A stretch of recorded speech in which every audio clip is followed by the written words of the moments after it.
I'm Jill Chernekoff. Up next, imagine getting sick from chemicals and being forced out of your own home. You were just terrified. You were afraid of your own home. I'm Rich Noonan. It just keeps getting worse for mob boss Joey Merlino. New charges could be coming. The parents of murder victim Eddie Pollock talked to us about a sad anniversary. And Pokemon power has arrived. Parents, you might want to grab your wallet and run. The Fox 10 o'clock news starts now.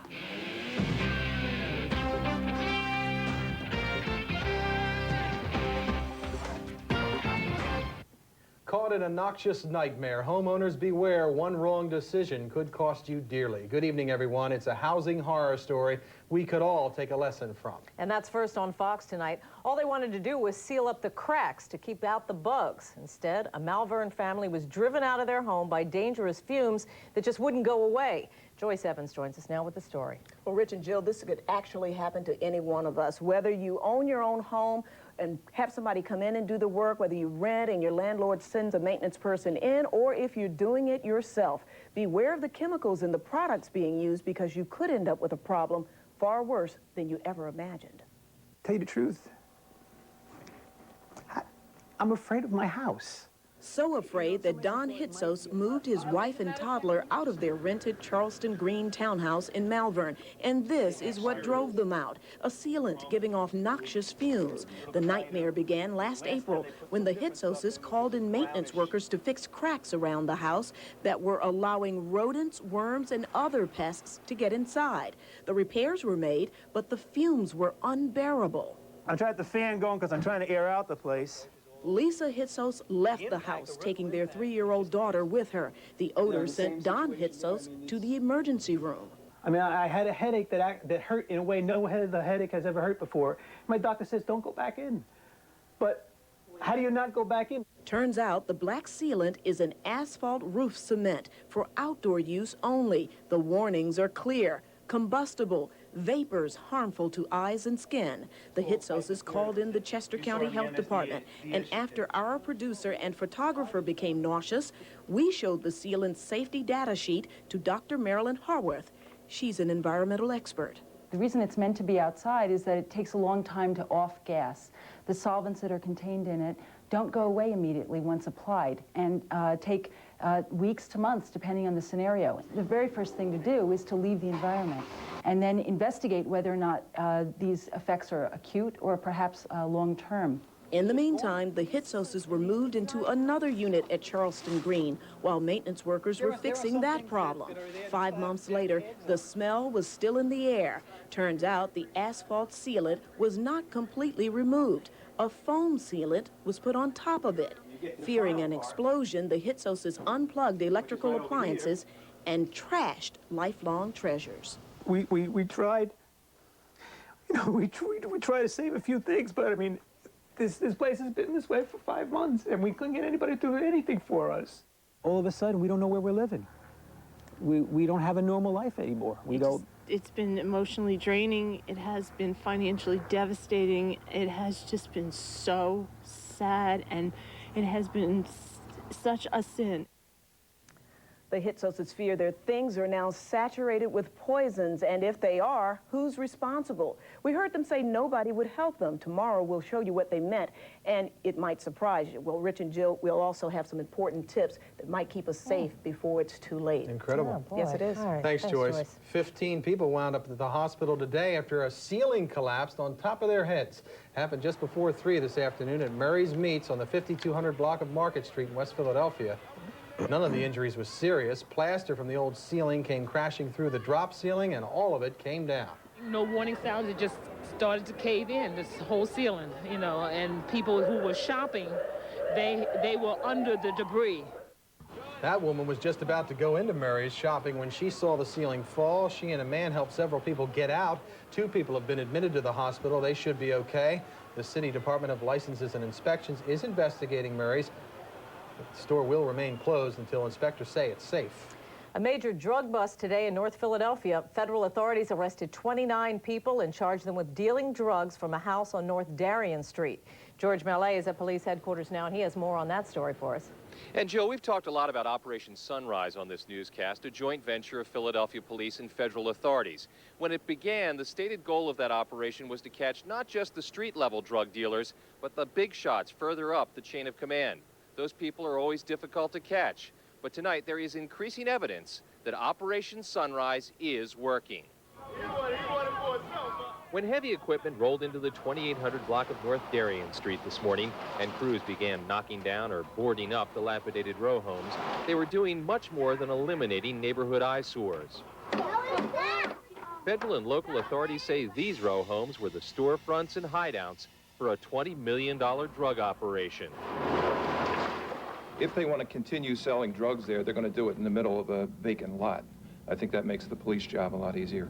As a result of Operation Sunrise, authorities say a major drug operation has, like the row homes that housed it, been demolished. 29 people have been indicted for running the so-called Darien Street drug organization. This effort has taken out an entire organization that has plagued the Operation Sunrise area with notorious round-the-clock drug dealing and violence. This is an organization which described itself as silent but violent. Stiles showed the chain of command for what he called one of Philadelphia's top 10 drug organizations. At the top of that chart, 54-year-old Lorraine Cruz. At the bottom, street-level drug dealers who allegedly worked shifts in a 24-hour-a-day business. The way that the organization was organized is it was split up into shifts, and you in fact had caseworkers who were in charge of shifts, and they had street hustlers or workers who in fact were on the street. Authorities say the demise of the Darien Street drug operation is proof Operation Sunrise is achieving its goals. The dismantling of this organization will have a significant impact on the city of Philadelphia. More now on this silent but violent handle. That is not just idle talk. There have been about 17 murders since the early 80s in the Darien Street area. Tonight, police now believe some of those murders, perhaps even most of those murders, are in some way or another linked to this now defunct drug gang. At police headquarters, George Mallet, Fox News. Back to you. All right, George. Charges could be filed tomorrow against a man who admits that he ran a stop sign and killed a 2-year-old girl in Bucks County. He was dialing his cell phone at the time. The family of the girl killed, Morgan Penna, released this home video of the toddler. Police say her mother did everything right last week. She strapped her daughter into a car seat in the back seat of the family Jeep. Frederick Paust ran a stop sign in Hilltown. He told police he didn't see it because he was making a cell call. Now the child's parents are pressuring state lawmakers to pass a bill banning the use of handheld cell phones while driving. And we're going to have more of these tragic accidents if people don't become aware of the danger, and if some type of law isn't passed, which is going to force.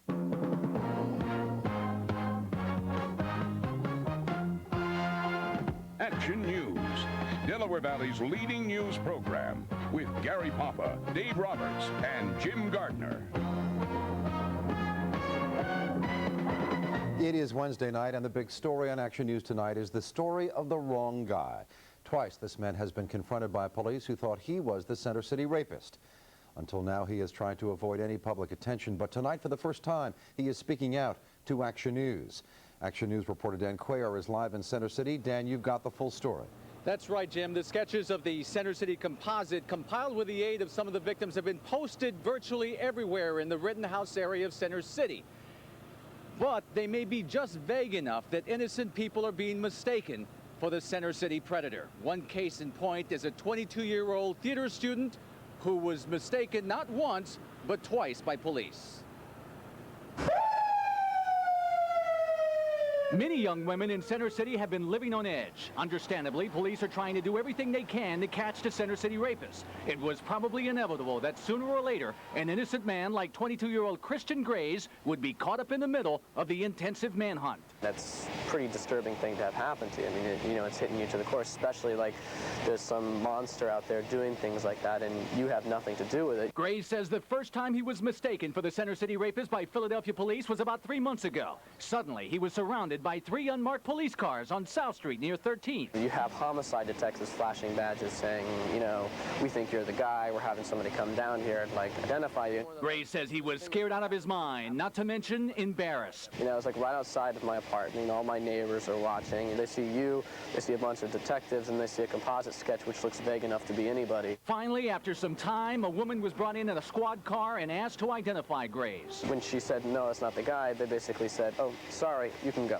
At this point, Christian Graves thinks it's over and done with, but little did he know his nightmare was just beginning. First, there were the rumors that spread from the crowd that gathered outside South Street that summer night about 3 months ago. There's people calling the apartment saying how much they were worried about my other roommates. Among his roommates were 2 women he worked with at Johnny Valentine's on 2nd and Chestnut, where police went looking for him again just a couple of weeks ago.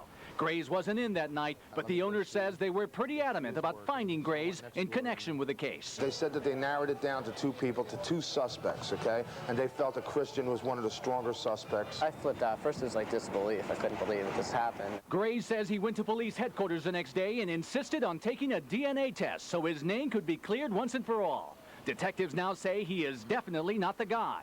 But Graves says he is still suffering the consequences of a vicious rumor mill. It's not that you don't want the police to do everything that's possible, because you do. I was thinking if this was my sister, I'd want them to do everything they could.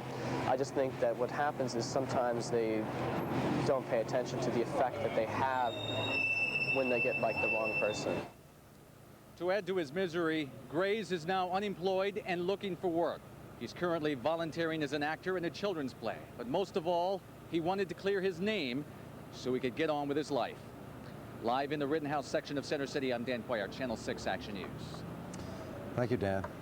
The city of Philadelphia has begun to demolish 11 houses in the 2800 block of North Darien in North Philadelphia, part of the process of destroying a notorious drug gang that has terrorized this neighborhood for years.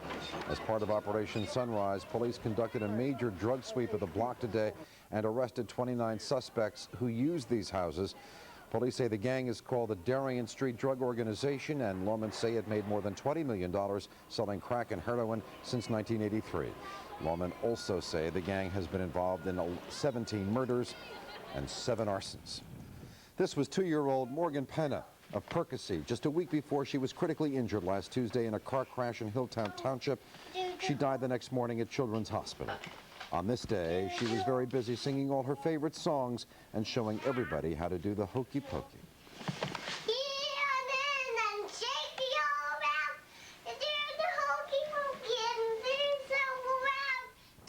It was on Route 152 that a volunteer firefighter by the name of Fred Poust smashed into the Penna family Jeep. Poust told police that he was dialing a handheld cell phone and didn't see the stop sign. Well, today, Morgan's mother, Patricia, talked to Action News reporter Vernon Odom and said she will do everything she can to make sure this doesn't happen to another child. I will scream from the mountaintops for my baby. In memory of her, she should have been allowed to live. Patricia Penna showed us her daughter's room filled with toys that they will keep to keep Morgan's memory alive. The Pennas say they will work tirelessly and try to make it illegal to use a handheld cell phone while driving a vehicle. Joey Merlino will go on trial January 5th on drug conspiracy charges, the most serious offenses he has ever faced. Merlino is seen here in earlier court appearances, but he was in federal court in Philadelphia today where the trial date was set. The case will be heard by Judge Herbert Hutton and is expected to last 3 weeks. The government has 100 hours of video and audio surveillance tapes that allege to show that Merlino ran an operation to sell cocaine in the Boston area. Rob Jennings has obtained copies of those tapes and says that they help paint a picture of what life is like within the hidden domain of organized crime. Tonight, Rob presents a special report, The Mob Uncovered.